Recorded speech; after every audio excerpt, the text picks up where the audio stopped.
Spider-Man.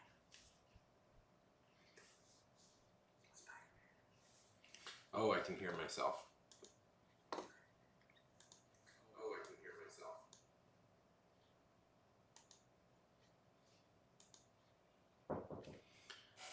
Entrare. Hello. I am on. Oh, lovely, lovely, lovely, lovely. Yes, please. Yes, please. Have fun.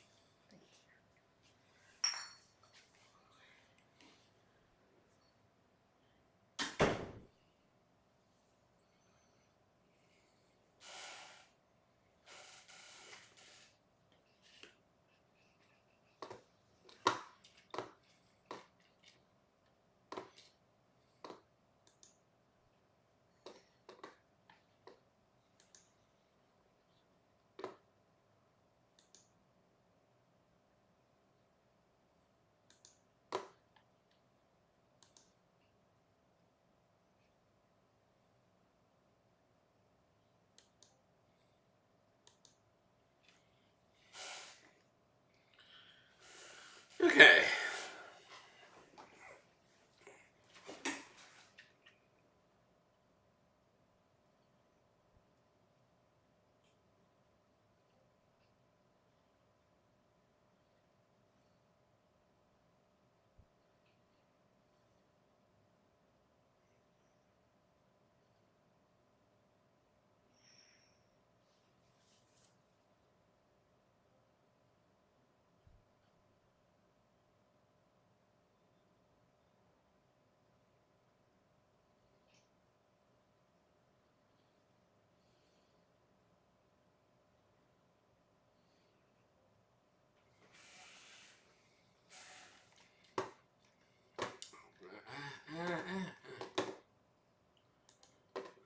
What is going on here?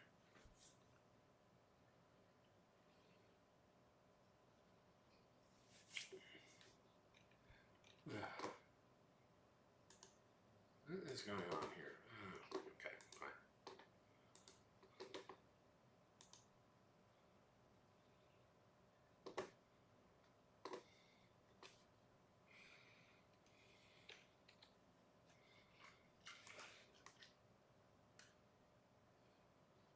Okay, there we go.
Okay. Sorry, I'm just doing some stuff behind the scenes. Robin! Hello there! How's it going? Good to see you.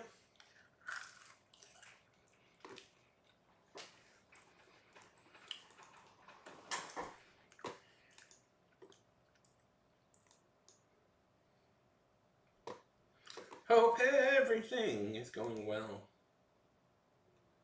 Very nice, very nice.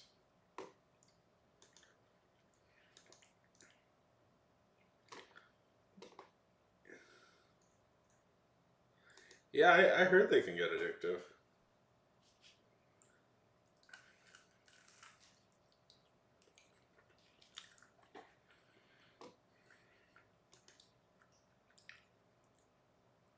That's cool that you got a new tattoo.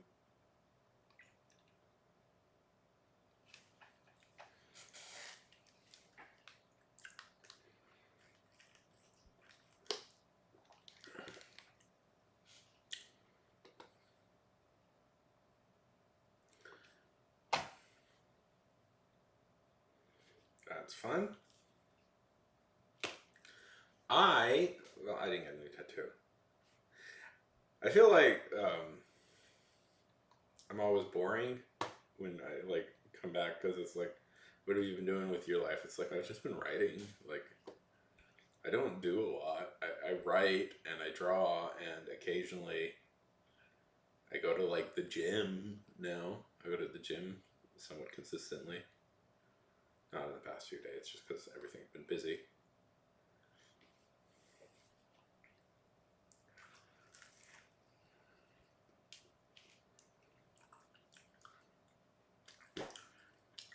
People seem to like,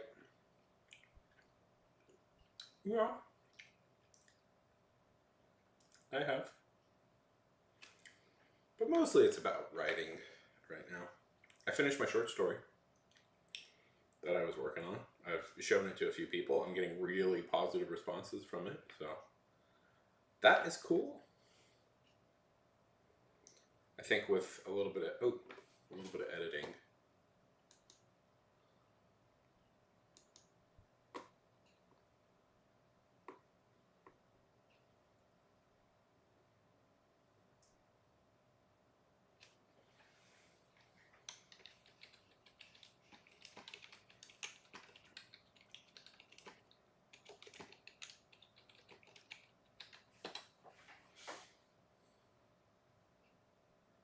That's good. Okay, so Alex is going to be on later tonight. That's very cool. So we'll rate her. I don't know. My friend Alexandria writes. I met her when I first started streaming. Me and her were streaming at the same time, but she's very busy because she's a very like in demand sort of person. But lately, she's been streaming again, so that's been very cool. Anyways, she's going to stream later tonight and look over my short story. So so when she's on, I'll give her a raid. Make a movie. Yeah, I've known her for 5 years, Robin. That's how long I've been doing this. I don't know. I want to make a movie, write a book.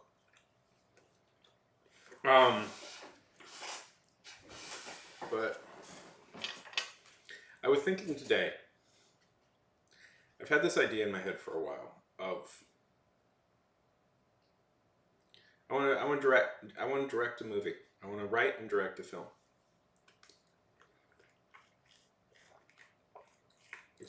Ideally, I want to make a few, but I want to make at least one before I die.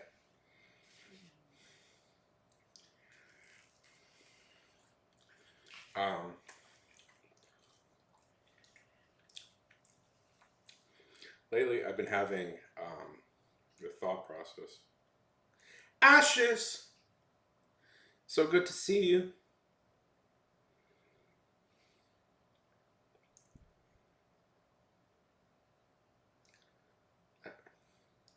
Hello! I've been listening to the Hadestown soundtrack, so it's been stuck in my head all day. Have you guys ever listened to Hadestown?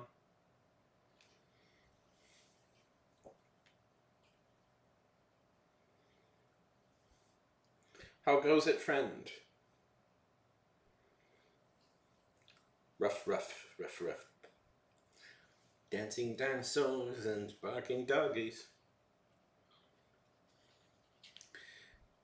Terry Bell, the great and thunderous novelist. Good to see you. I'm good. I'm confident. Oh, I mean, no worries. An empanada.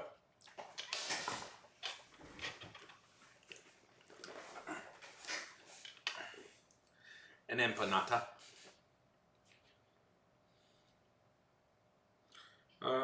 just like chicken and vegetables and stuff. It's really good. My mom makes them.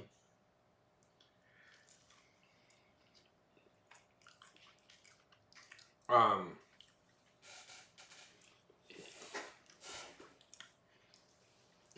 Ashes, how is the writing going? Novelist. So if you guys that weren't there for Terrible's stream, which I don't know why wouldn't you be? Terrible is a great streamer and does a lot of great beta reads. I'll give you a shout out. But Terrible read my Terrible read my short story I wrote.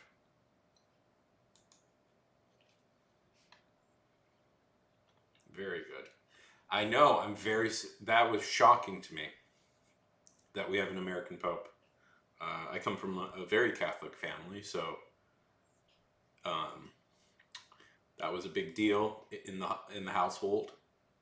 And the fact that I got to rub it in my Canadian relatives' faces that we got an American before they did. Yeah, suck it, America! USA #1. I'm going to really regret that if, because all I really know about the Pope is that he's from Chicago originally. And I'm really going to regret it if he says something bad or, something bad comes out about him. But, so, right at this moment, it's cool, but we'll see. Yeah, we needed a Pope more than ever. It does... I mean, it's only a matter of time, really, but... It's only a matter of time, really. I still,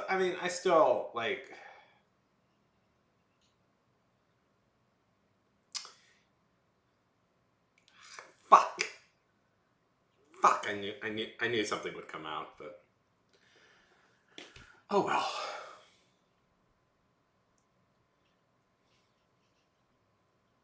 I know what you mean, Ashes. I know what you mean.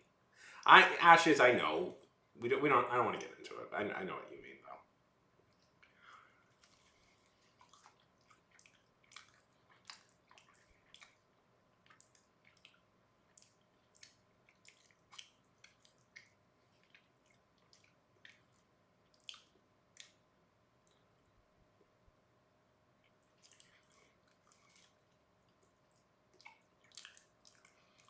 I don't have to talk about that.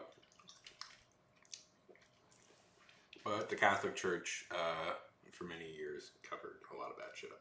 And it's pretty bad. Yeah.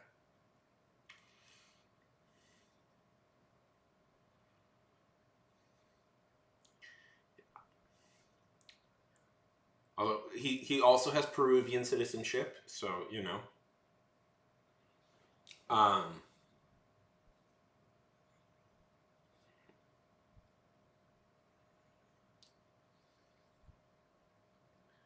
That's fun.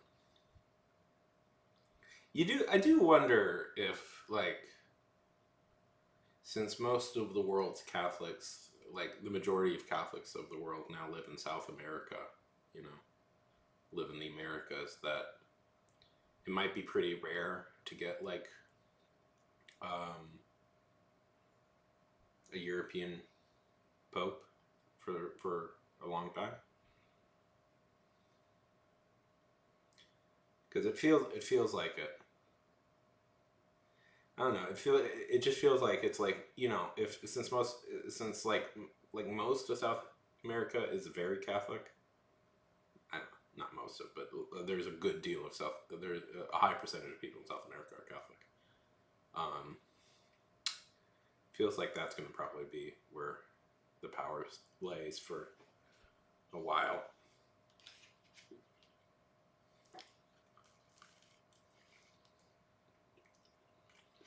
Did you guys ever see Conclave?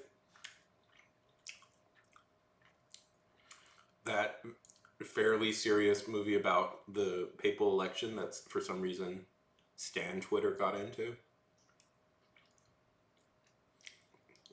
There's a bunch of memes about. I found that so funny that like inexplicably that was the popular movie. I mean, it's like it's not it's good. It's a good movie. It's like it was my favorite movie last year. Like I just thought that was so funny that out of anything, that's the movie that got popular.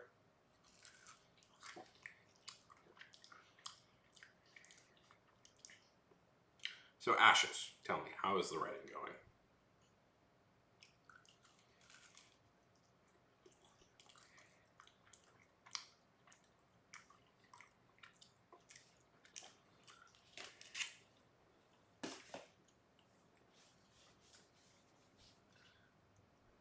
The Rocket League, yeah. Ashes, but we are writers on this channel. We engage in the work.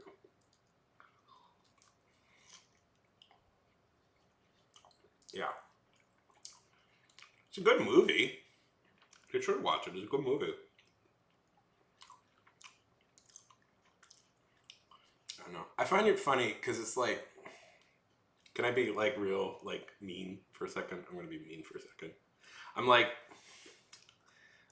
the wider internet watches like one real movie, like watches like an actual movie with like dramatic weight and like, and they're like, wow, this is a really good movie. I'm shocked. Who would have known that these sorts of movies existed? I'm like, I don't know, man. People make those movies.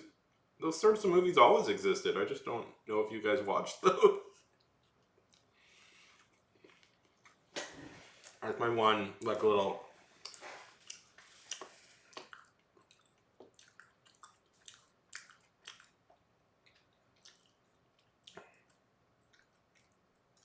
Yeah.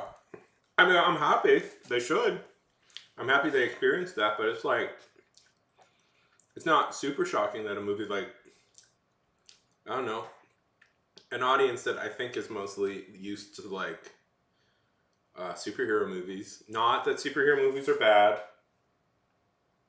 Not that superhero movies are bad. I'm the first defender of superhero movies as legitimate, but you know, if all you really do is like watch like big budget like blockbusters, it's like I'm not shocked that the second you watch, you know, a movie with like with a lot more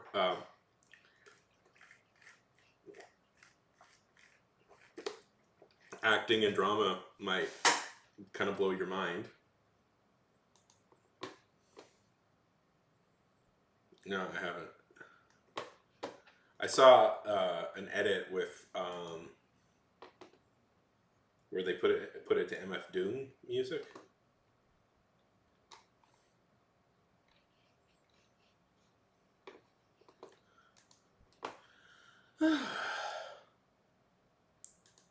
Anyways, what was I saying? Before I got distracted by the Catholic Church once again being caught hiding pedophiles.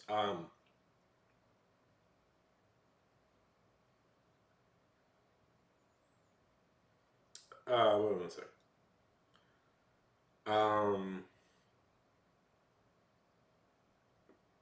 God, why is it out of focus?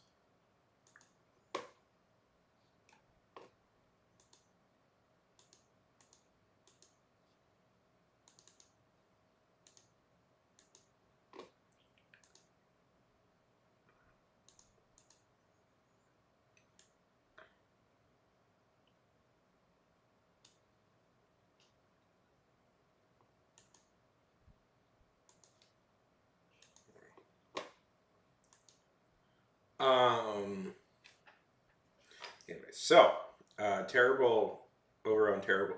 What was I saying? Right, over on terrible stream, we did a terrible read through some of the stuff I had written. Mostly stuff I had written for my short story class. Not short. I mean, yeah, short story class that I was taking. Short story through the study of fairy tale was the class I took, and I am pretty.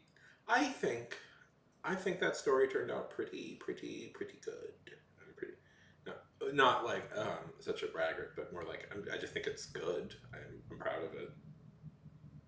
You know, not like I think it's the greatest story ever written.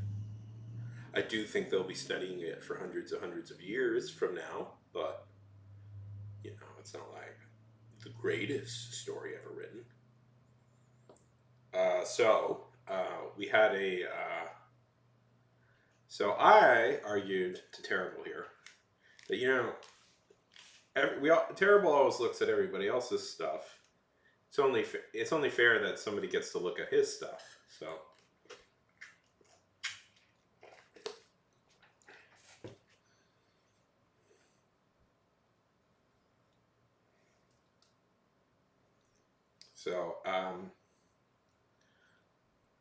we'll see. We'll see when that happens.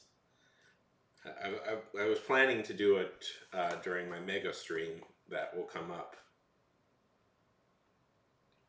soon, hopefully sooner rather than later. We're at 900. I plan to do 1,000 word, not 1,000 word. Writing 1,000 words on a stream isn't that hard.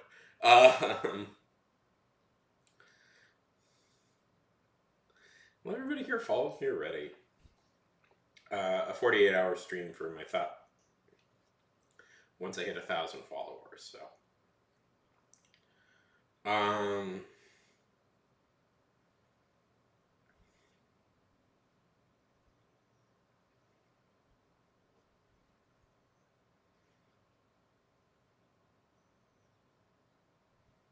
Which should be any day now. Yeah. Well, it's good. I think Terrible, we can reasonably be assured that it'll probably take me about a week to hit that. So maybe this Saturday. How about even if I don't hit it, how about I look at it this Saturday? How about I look at not this Saturday, next Saturday. Not the Saturday coming up, the Saturday next week. Does that sound good?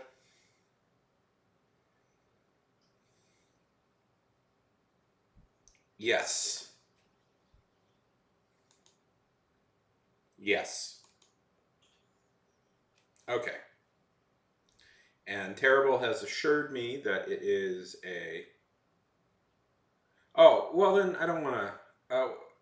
okay, what day would you be free? What day would you be free? If you're at your dad's house, then I won't make you do it then. What about Sunday? Would you be free on the Friday then? Would you be over at your dad's house? What about this Friday, the next Friday? Let me do that.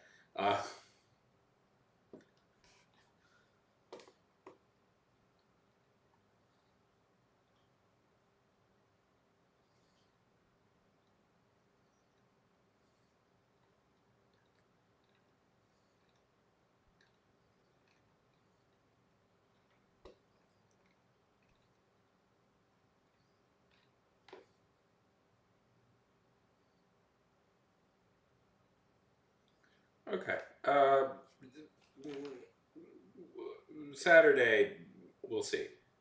Saturday, no, because I want you to not be stressed. Saturday, loosely, spaghetti bread, loosely. But if you're not free, we can do it on the next day. Hello, we can do it on Sunday. How about that? Hello, spaghetti bread. Good to see you. Welcome. Welcome to the stream.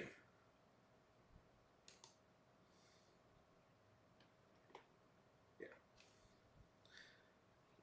But if your dad's asleep early on Saturday, then we'll do that. I just don't want you to be like forced into doing something when you have other things to do, because real life comes first.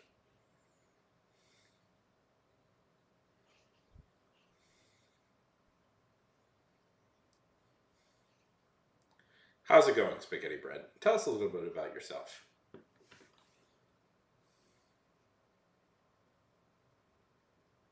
Okay, then we'll set it for a tentative Saturday.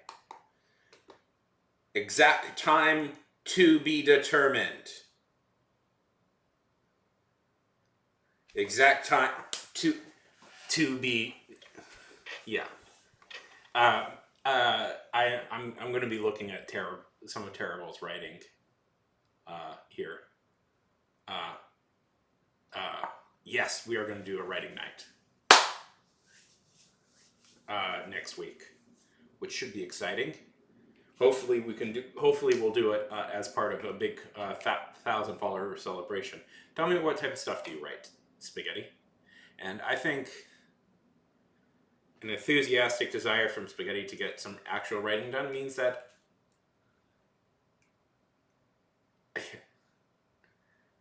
for how to cook the elusive spaghetti bread.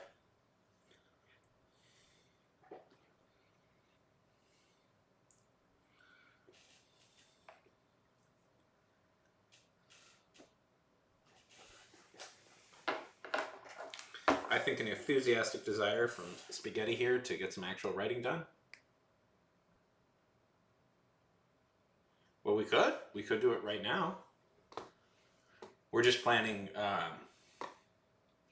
We're planning a future stream for Terrible, but we could. I was planning to get some writing done. We usually start out these by just doing a little chit chatting first.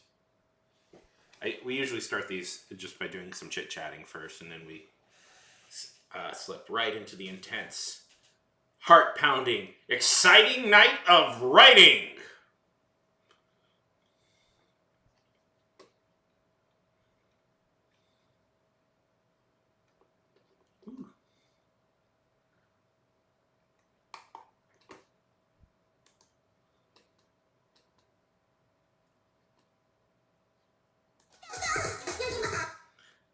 What is this madness you're showing me, Ashes? What is this madness you've showed me?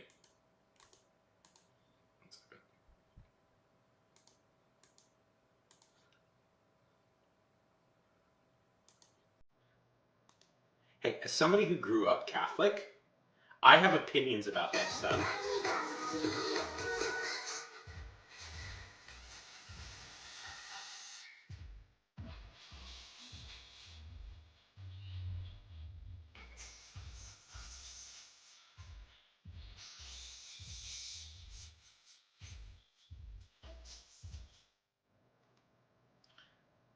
That's what the plan is. Okay.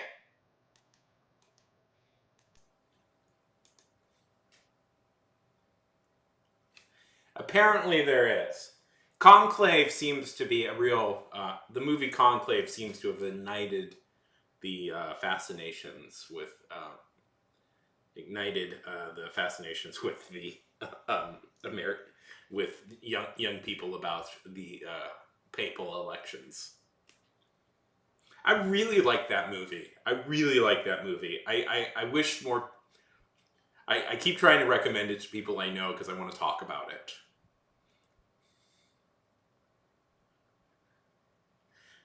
I really like that movie, and I wish more people I really want people to see it.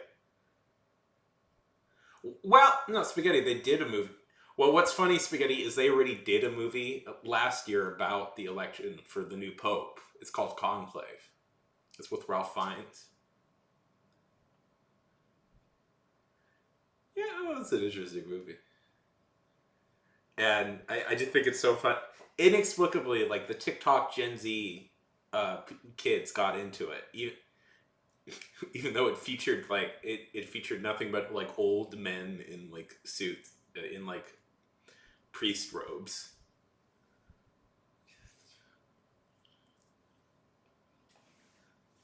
Well, Spaghetti, you gotta understand that real life is very interesting, and people are very interested in the machinations of a lot of this stuff behind the seats of power. I think a movie about the creation of the first atom bomb is quite interesting, and I think a movie about the election of one of the most powerful religious leaders in the world, one of the most powerful religious leaders in the world, is also fairly interesting.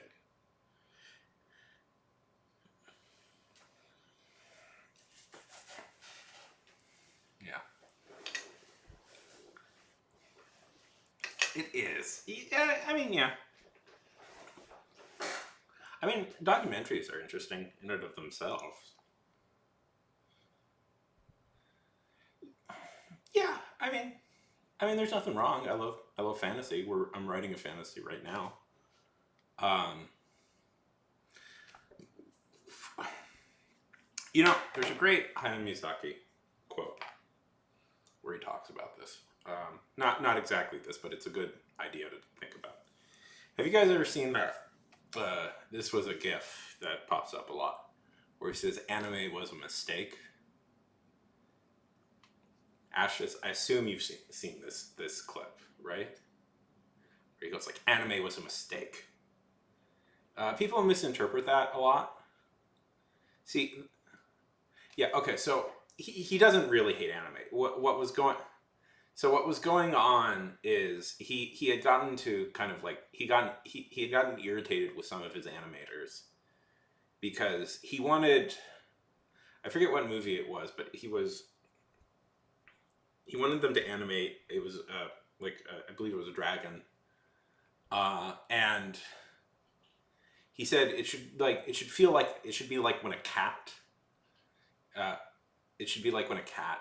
This has been a while since I've seen this clip, so forgive me for paraphrasing and distorting it a tiny bit. But it should be like when a cat eats some food, and it's like, ugh. And they didn't really see the need. They didn't really get what he was trying to explain to them, and they were like, "Well, okay, what is it like? What show is it like?" And he was very frustrated by that because he's like, "No, this is just a real life thing." And he said, like, that's why he was frustrated that's why he said that. It was like anime was a mistake because it's like people got more like into the thing itself than the real life experience that the thing is based on. And great art, I think, doesn't have to be based one for one on like real life. That would be very boring because real life can often be very boring. But most great art, I feel, is influenced in some way by how real people interacted and were influenced. Yeah. Well, real life can also be exciting and thrilling at the same time. It's where all terrible. It's where all the greatest thing. The real world is where all the greatest things that ever happened to you have occurred. So there's good stuff in it too. And it's like,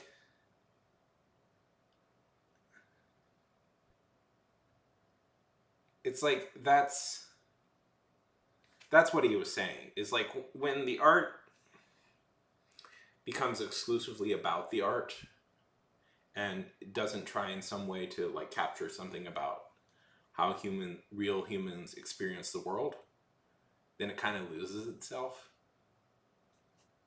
Does this make sense? You know?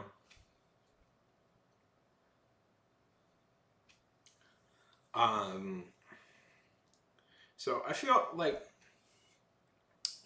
fantasy, in many ways, yeah, exactly. Yeah. Hopefully not. In my head, AI isn't happening. In my head, AI isn't happening. Uh, like in many ways, and people may debate me on this, and I could debate me on this, but modern fantasy is in still many ways the house that Professor Tolkien built. And, and I hate to fight. I hate to fight the good professor on this. I hate to fight this. But Tolkien was involved. If you don't know about J.R.'s history, he served in World War One, and particularly he served at the Battle of the Somme, which was one of the most violent battles in human history. And particularly the mud was a real problem, and it would just suck people in there. And there's a whole scene involving an ancient group of warriors forever trapped in the mud. And like Tolkien always like fought people when they tried to read anything too much into like Lord of the Rings about like his own experiences. It's like, no, that doesn't exist. But I'm like, JR, the book is about a small group of English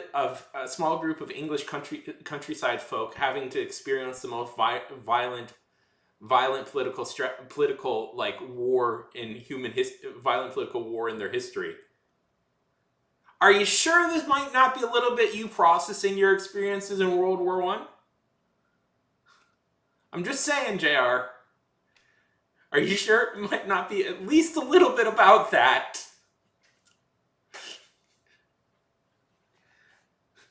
Like, yeah, at least, yeah.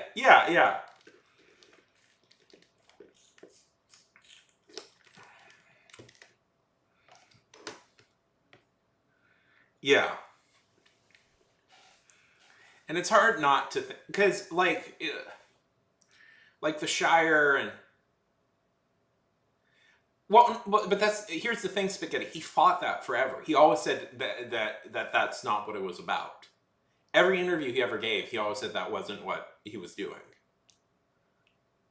Because he always hated when people tried to overanalyze things and read too much into it. But it's like, yeah, but it's like some people said, oh, it's about World War II. It's not about World War II. It's very clearly about his experiences in World War One in some way. And it's, I don't think it's like direct one-to-one, but I think his experiences in World War One definitely influenced how he wrote about war and what it does to people and how people experience war. Because that's all stuff. Yeah, and that's all stuff he did. That's all stuff he experienced personally.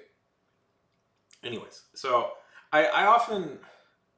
So I guess what I'm saying is, like, you don't have to write realistic stuff, but I think some of the most powerful things in genre fiction can come from people using their real life experiences to help fuel what happens in genre,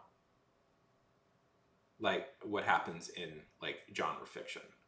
Because I think the fact that that Tolkien experienced that, and that he writes it with a weird verisimilitude about this experience, really helps you believe in the fantasy.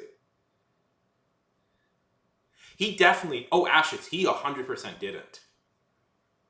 No, but Ashes, he did not. The thing about Tolkien, I'll go, because I love Tolkien. I'll go into this. One of the funnier things about Tolkien is how inexplicable his political views are. Like, Tolkien never really liked to talk about politics, but the few times he did, he had an absolutely bizarre political philosophy that has no modern equivalent, and might even be totally incomprehensible. But he's explained. Yeah, exactly. That's clearly what they are, and it's like, and the Shire is clearly meant to represent kind of an idyllic version of England. It's kind of like the idealized, like, small town England that everybody talks about. Yeah, and it's like, even the fact that they're together is kind of because in World War One, you could they had what was called, I forget the name of it. It's like, a thing in World War One is, if you signed up, you were often put together in like, there was like village battalions, and what that meant is, like, entire, like, people who signed up would be placed with their friends from the same village, and which sounds like kind of a fun idea, but what happened is, during World War One, there could be, like, such brutal fighting that, like, entire villages would be all the young men in the entire village would be killed, and it would just be like, there would just be, nobody would be left. Like, all the sons in one village would die. So it's like, when you start... Yeah, and when you start really looking into that, it fits that it's world... Yeah, isn't that... It's just awful. It's just awful. At some point, I've talked about this before, at some point I want to do an actual fantasy, a World War One-esque fantasy, because I feel like that's a good coming home moment for like high fantasy, is to explore where it kind of was birthed, you know. It not there is previous high fantasies, by the way. I don't want to, I'm falling into a trap I dislike where it credits Tolkien solely with the invention of a modern fantasy, which is just not true. But it, like, okay, so it's best to understand that Tolkien doesn't. Yeah, yeah, you should. Yeah, I think there's a certain power to that with especially with World War I, where it's like that's kind of where a lot of these guys who will influence fantasy writing like experience their lives, like it served in that. And I think there's an interesting like parallel to that of like, you know, like you could even like sort of think of like Tolkien's desire to create like a true like English mythology, is in some way trying to justify the existence of the war that he had to experience to save England, if that makes sense. Like, this is just something that occurred to me now of like a cycle. I should. It's always bad to do this with history, like try and psychoanalyze people, but screw it, let's do it anyways. Like, you do wonder if part of like his desire to do that was like in some way to like, you know, I fought and died and will have like lifelong mental scars from this. Lifelong mental scars from this. England should be, for this thing that is England, what is even England? You know, what is the concept of England? That I have to figure that out.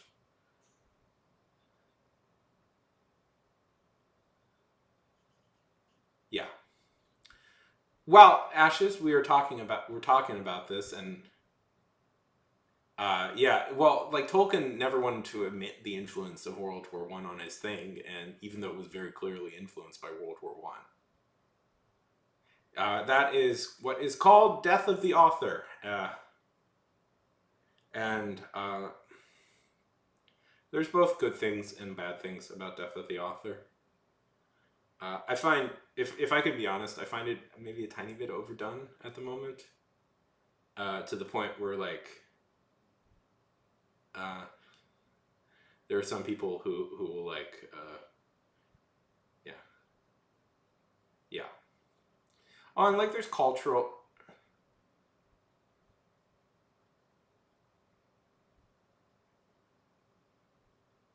Yeah, like that's sort of my issue with like Death of the Author, is that there's this belief that authors don't have control over what they're doing, and it's like I don't really vibe with that as an idea. Like I know what I'm doing when I'm writing, but it's also incredibly true that there are a lot of things. Yeah, yeah, well, yeah. There are a lot of things like cultural.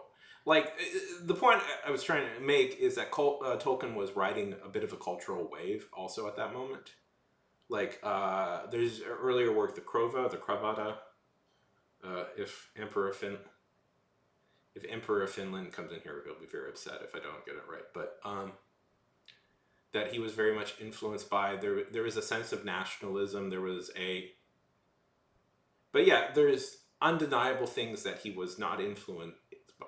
But like the thing is, like, also that's kind of true of the critics who will look at the work. So, but also, like, okay, if I could, um, I think Death of the Author at times is overstated, just because it's like, I don't know, people like don't want to give people the ability to think. Does that make sense? Yes, you can. You can 100%. It's like, for some reason, like I've met people who are of this opinion that like no one can truly create anything, and it's just like the vibes of the world that create things. And it's like that's not true. Everybody has individual experiences that influence how they see art. And yeah, the outside world will, your culture, race, creed, religion, and class will influence the way you see art. But that's true of everything.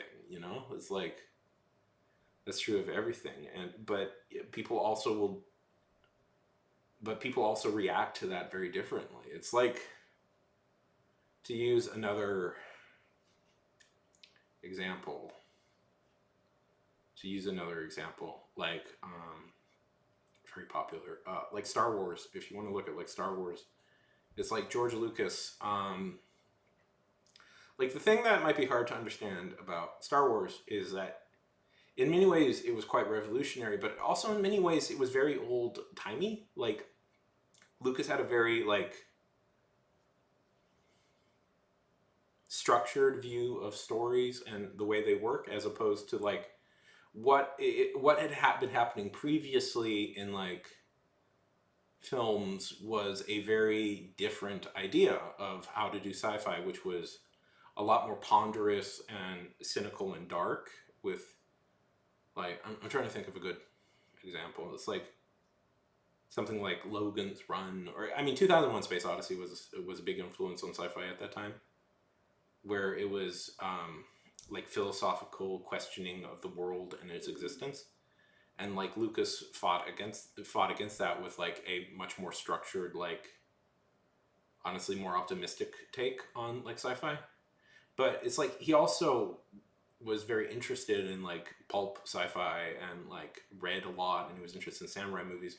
But it's like, that was also a cultural trend in filmmakers at the time to be very interested in samurai movies. Like all of them, all of like Lucas's generation were very interested in samurai films.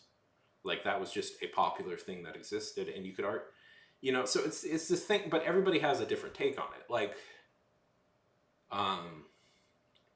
using like code, like, okay, Conan the Barbarian. No, okay, let's see. John Mulaney was also from that generation. You don't know who John Mulaney is, but he directed something. He directed the Conan the Barbarian movie, and he was also very influenced by samurai movies. But like Mulaney had a very similar upbringing to Lucas, but to like compare the two would be very different. It's like, so it's like, you can't. I don't think it's correct that the author's opinion is the sole opinion to take in mind, because there's a lot of things going around the author that also will influence a work. But if I could, I do think it's the height of critical arrogance to totally discount the author's opinion on stuff. I think that is when critics do that, they are butting their way into the artistic influence and demanding that their version is the correct version. And I'm not the biggest fan of that. But it's also, the author's voice shouldn't be the only voice in perception of the work, because ultimately it's the audience's choice what the work is and should be perceived as. But like, the author is the one who created it. There's one particular critic online I don't like. He's like, well, what's the point of, why do we care about what an author did? Anybody could do it. It's like, not anybody could do it. That is fucking ridiculous and absurd and stupid. I don't know. It's not anybody can do it. Like, Ashes, Terrible, and Spaghetti here. We will all write, if we were given the exact same like outline to a story, like the exact same, like we had to hit certain beats all at the exact same time.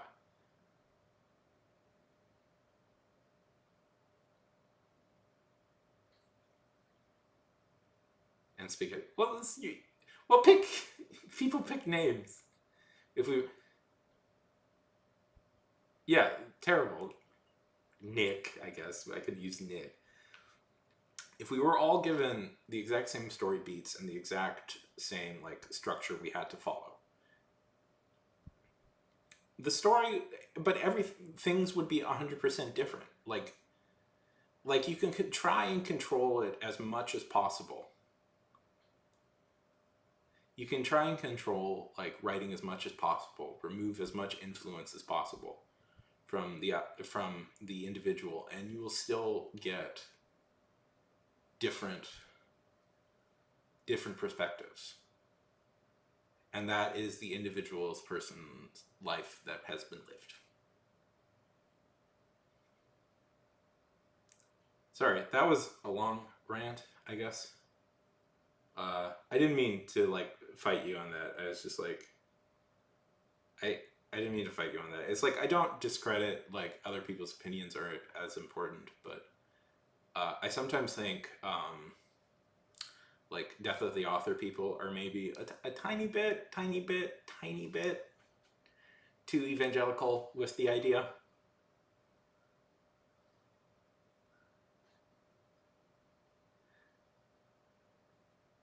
No, yeah, like I find, especially now, Death of the Author people have gone so bizarre, where they both like I don't know, I don't.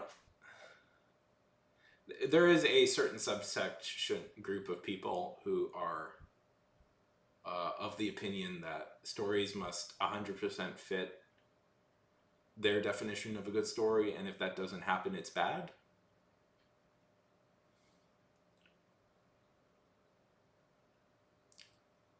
Certainly not bringing up a certain YouTuber who is doing this a lot. Yeah. No, it's just, I don't disagree with you, because it's like,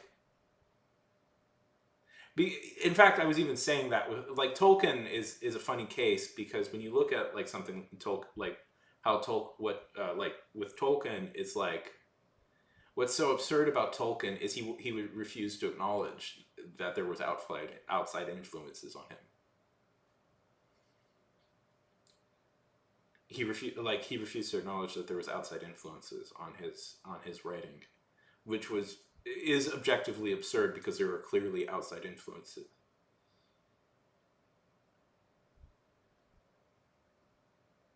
Well, that's kind of what I'm saying, though. Like, Lord of the Rings is very clear, is inspired in some way, obviously, by World War One.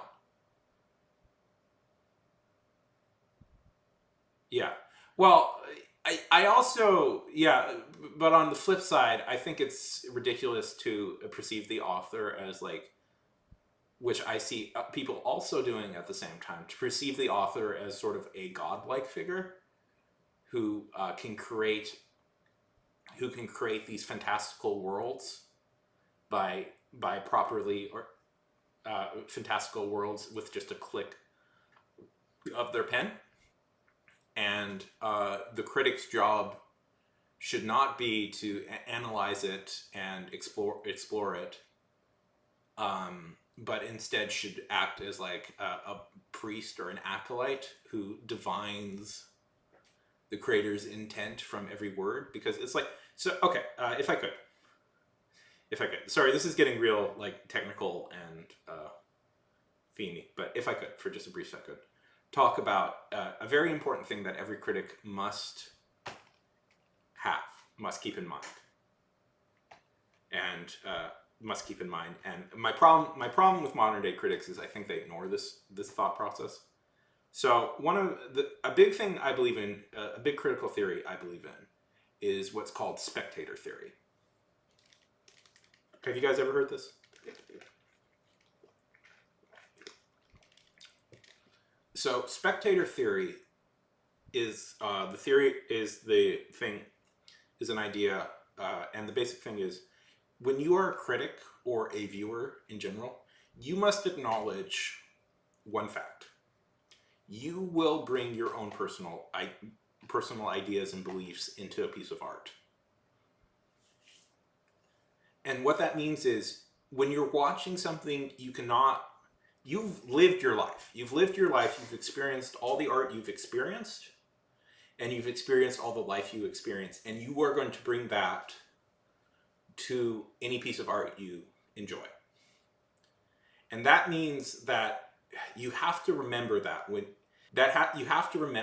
you're watching something, Because if you don't, and you take the voice of an omniscient God who knows everything, you are failing. You are failing as a critic because you are not acknowledging that you yourself will have your own you yourself will be influenced by your life.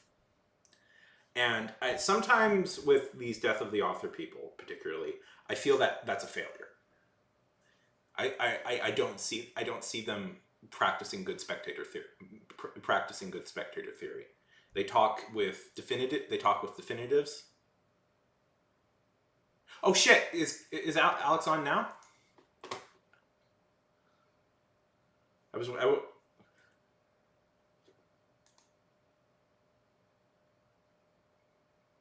Yes, it is. Hi, Angry. I'm gonna have to raid. We're gonna have to raid. Yes, that is 100% a good auteur.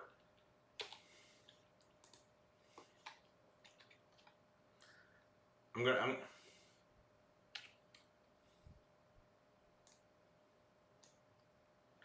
sorry. I got more into conversation than I thought I was going to. Okay, I'm sending this off to Alex. Okay.